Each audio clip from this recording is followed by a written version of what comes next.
Hello and welcome to On Leading with Greatness. I'm Jim Salvucci of Guidance for Greatness. This week's installment, The False Hope of Information on Leadership and Value. Information is not knowledge. Knowledge is not wisdom. Wisdom is not truth. Frank Zappa. Think of the last time you had to acknowledge lengthy legal notices before you could update software, or had to sign off on permissions in a doctor's office, or slog through a tedious HR training at work. So much information and so little time to review it, which is to say nothing of comprehending and intelligently responding to it. We drift in a world awash in information, gulping it down as quickly as possible in hopes we don't drown. Yet, leaders are readers, or so they say. Leaders gain knowledge and a degree of understanding by guzzling information. Tell me if this sounds like your experience. Aside from books, blogs, newspapers, and magazines, I soak up podcasts, videos, and even TV shows and movies. My everyday consists of a nonstop inundation of information. Have you ever listed your daily information consumption like this? I'll bet it's similar. So what's the point? Given the amount of information I flood into my inadequate brain daily, I should have something to show for it, right? I've quaffed formula after formula for gaining wealth and jacking my physique. Yet it would be generous to describe the two primary vessels where I dwell, my house and my body, as modest. Still, I don't lack for details on how to grow rich and juice my muscles. With a mere Google search, I have all the knowledge I need. But as Derek Sivers observes, if information was the answer, we'd all be billionaires with perfect abs. So what gives?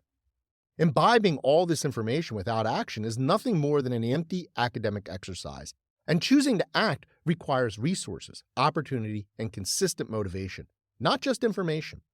Self-improvement is more than a matter of accruing more information, nor is it just a matter of gaining information combined with action. I must also have the desire, intention, and resources to achieve my goal.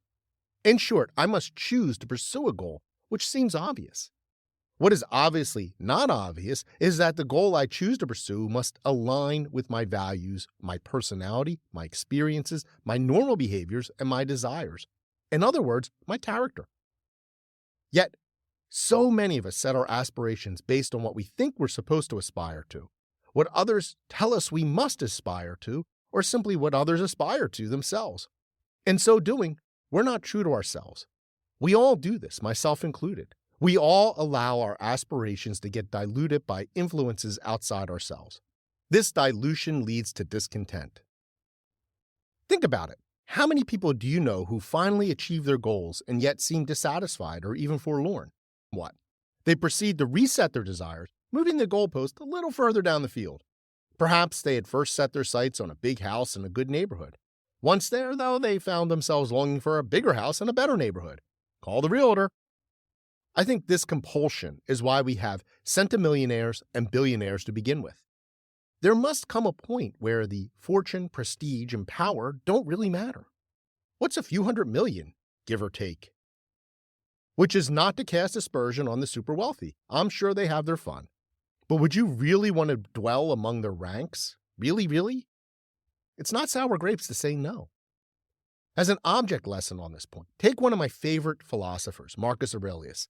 Not only do I admire his writing, but I admire the man himself. Here's a guy who reached the pinnacle of unchallenged power and success, Emperor of Rome, and yet his Meditations stands as a monument of Stoic thought. Imagine one of our current oligarchs deigning to pen such a self-effacing and enduring philosophical treatise. Who among them would have the humility and courage, let alone the wisdom? While not an emperor, Sivers also reportedly achieved much success before refocusing his priorities. He now conveys his wisdom on personal goal setting and other matters of self-improvement through TED Talks and the like. Rather than continuing to accumulate, he seems content to share with others. Just to be clear, I'm not saying we all have to be philosophers or altruistic self-help mavens. If you really want to be a billionaire because that would bring you contentment, go for it. As Sivers says, the information needed to do so is out there. But be sure of your choice before you commit. Personal goal setting is not an exact science. In fact, it's not a science at all. It's a lot of hit or miss, and human nature tends to emphasize the misses over the hits. We call this phenomenon negativity bias, and it's an illusion and a trap like quicksand. The thing is, it takes a super evolved person not to step in the same muck over and over. The pressures of society, community, and personal expectation, along with our persistent and profound propensity to deceive ourselves, make the solid-seeming morass almost irresistible. Leaders are particularly susceptible because they feel pressure to get it right the first time. Still, I doubt anyone, even the accomplished leader, figures out how to be true to themselves and find contentment from the get-go, no matter how many self-appointed gurus pretend otherwise. Fulfillment and happiness take hard work. Most people have years of misdirection and habituation to overcome before they can even move down the path toward happiness, and then maintaining it is a series of constant adjustments. We're our own worst enemies, but you've heard that truism before. It's just more information in a vacuum. For leaders, all false starts, blind alleys, and frustration are intensified because the stakes seem so much higher. Which brings us to why I write about the fundamentals and pitfalls of leadership rather than step-by-step guides. Information alone will not get you there. Leadership, like anything worth doing, is an ongoing and self-renewing process. Plus, there's so much to discover for yourself. As with setting your life's ambitions, leadership starts with self-awareness and introspection. Great leadership follows no formula or plan, so the best leaders learn to adapt and improvise. Leadership practice, like any complex skill, is not reducible to a PowerPoint. It can only be truly learned through knowledge in combination with the ups and downs of experience. How much information do you consume on a regular basis? What do you do with that information? Leaders and teachers know that information alone is insufficient to achieve growth, and I can help. Unlock the great leader within. Download my free resource, the Transform to Greatness Toolkit, now at thegreatleadershiptoolkit.com. I look forward to hearing from you.